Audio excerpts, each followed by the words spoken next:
Hi, I'm Ben Hasty. Today we're going to be making a slightly untraditional chestnut soup. First thing I'm going to do is start out with some butter. And I'm going to let it slightly brown. Brown butter has a nice nutty flavor, which is going to really accent the chestnuts in the soup. Help by stirring it around a little bit. Let it bubble, bubble, bubble. Add my chestnuts. You can do this right on high heat. Add a little bit of kosher salt, some fresh ground black pepper.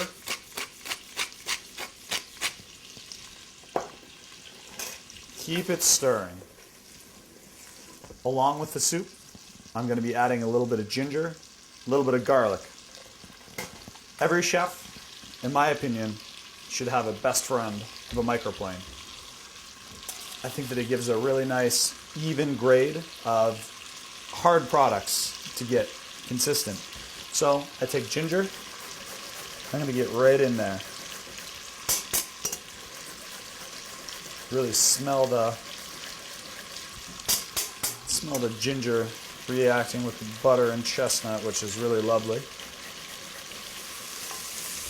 Keep on stirring the soup.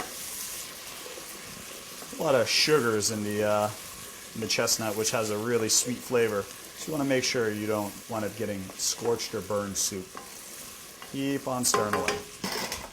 Next I'm going to add in garlic. Fresh peeled. The stuff that comes out of a garlic press or the stuff that comes out of a pre-chopped container, to me just kind of has a very pungent aroma, whereas fresh grated has a very sweet and slightly spicy taste, which I like. You can see we have some really nice bubbles going with our chestnuts and our ginger and garlic now. Let that go until I can kind of start to see the garlic turn slightly brown, not black. Brown is delicious, black is scorched. I'm going to add in 3 small potatoes that have been diced. I'm adding potatoes to my soup because I want it to be a little bit on the healthy side. A lot of chestnut soups get a whole lot of heady cream. This one doesn't get any at all.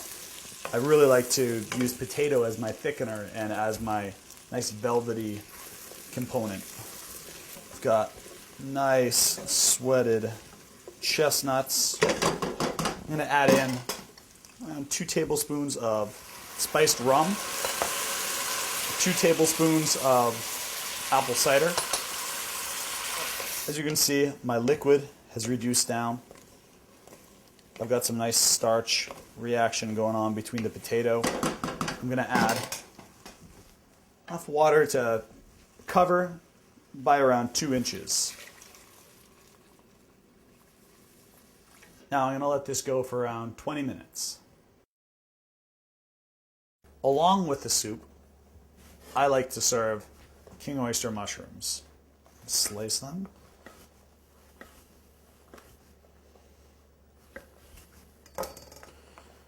And then score them. Now, I like to score mushrooms for 2 reasons. First and foremost, it looks cool. Second, it helps absorb flavor, because mushrooms are pretty dense. Not the most, or at least this kind of mushroom is pretty dense. It's not the most porous. So that it absorbs all that herbaceous goodness that we're going to be cooking with it. Heat a large saute pan with a little bit of pure olive oil. Canola would be fine for this as well. I'm going to get it up to smoke point. Add in my mushrooms. Now, something that I am always preaching at Brasserie Joe.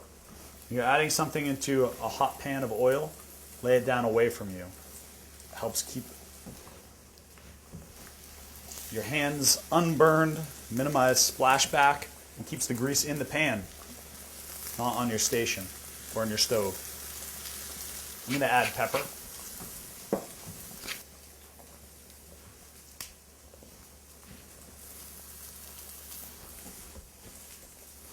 Some ginger that I'm not going to peel because I'm going to take it out. I just want a little bit of flavor.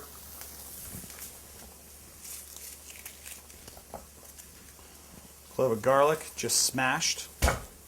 And I'm going to leave this in the peel because I'm dropping this into really hot oil.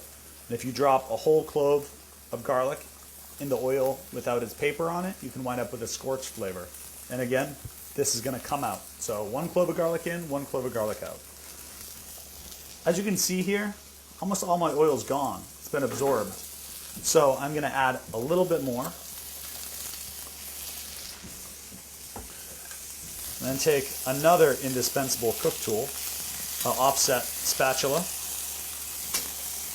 Just give them a little flip. You can see a really nice golden brown color. And again, we're looking for that golden brown, not black. Black is not the new brown.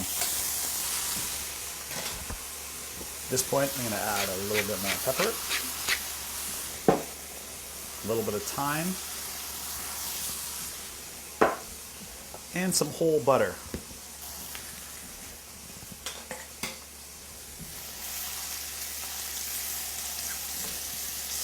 Now to really kind of start working that thyme flavor and the garlic and ginger flavor into my mushrooms, I'm going to baste them with that hot butter.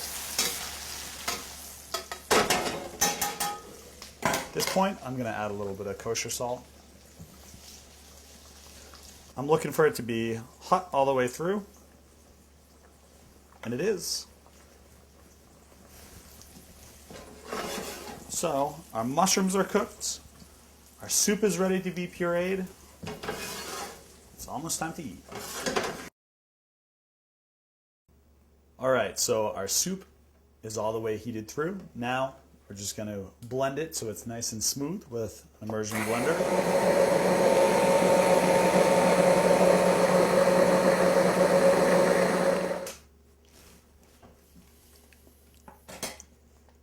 Use a little bit more salt,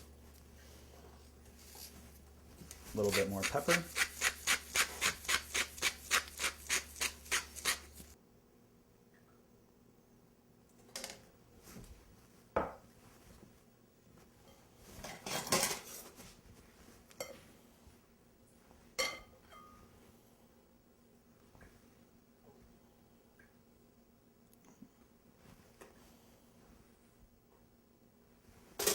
chestnut soup with king oyster mushrooms. Thank you.